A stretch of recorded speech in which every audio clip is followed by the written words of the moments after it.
ప్రజలకు రైతులందరికీ శుభోదయం అండి. రైతు లేనిదే రాజ్యం లేదు, రైతుకి ఎన్నుముక దేశంకే రైతే రాజు. ఈరోజు ఈ వీడియోలో మీకు ఇంకా రైతు భరోసా డబ్బులు ఎవరికైతే ఇంకా పడలేదో 3 నుంచి 10 ఎకరాల వరకు అయితే ఇంకా జమ కానట్టయితే తెలుస్తుంది. వీరందరికీ వచ్చేసి నేనైతే ఇప్పుడు ఒక స్పష్టతనైతే ఇవ్వబోతున్నాను. మీకు రైతు భరోసా డబ్బులు పడ్డాయా పడలేదో ప్రతి ఒక్కరైతే ఇక్కడ మెసేజ్ అయితే చేయండి కామెంట్ సెక్షన్ లో. అలాగే మీరు ఎక్కడి నుంచి చూస్తున్నారో వీడియోని, మీది ఏ జిల్లాలో అయితే చెప్పడం మీరు అలా చెప్పడం జరుగుతూనే మేమైతే చెక్ చేసి మీకు రైతు భరోసా డబ్బులు పడతాయా, ఎప్పుడు పడతాయి అనే విషయాన్ని అయితే మీకు తెలియజేస్తాం.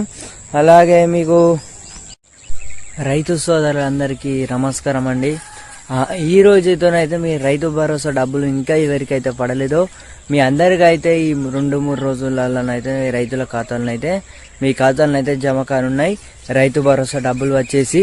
కానీ రైతే రాజు అంటారు, కానీ నిజానికి అయితే రైతు రాజు కాదండి.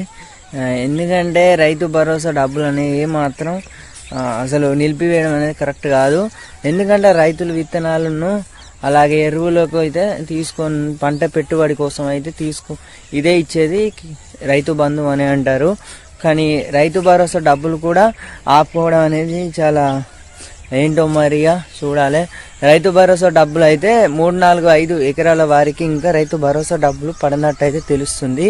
వీరందరికీ వచ్చేసి ఇవాళ లేదా రేపు అయితే రైతు భరోసా డబ్బులు పడే యోజనలు అయితే కేంద్రం అయితే అలాగే సర్కార్ కూడా భావిస్తున్నారు.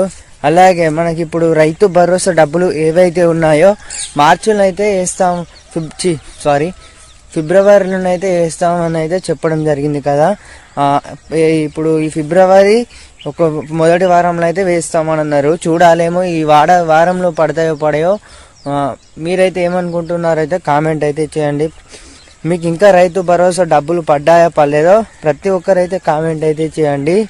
ఇలాంటి లేటెస్ట్ అప్డేట్స్ తెలుసుకోవాలనుకుంటే ఛానల్ కనుక తప్పకుండా అయితే ఫాలో అవ్వండి.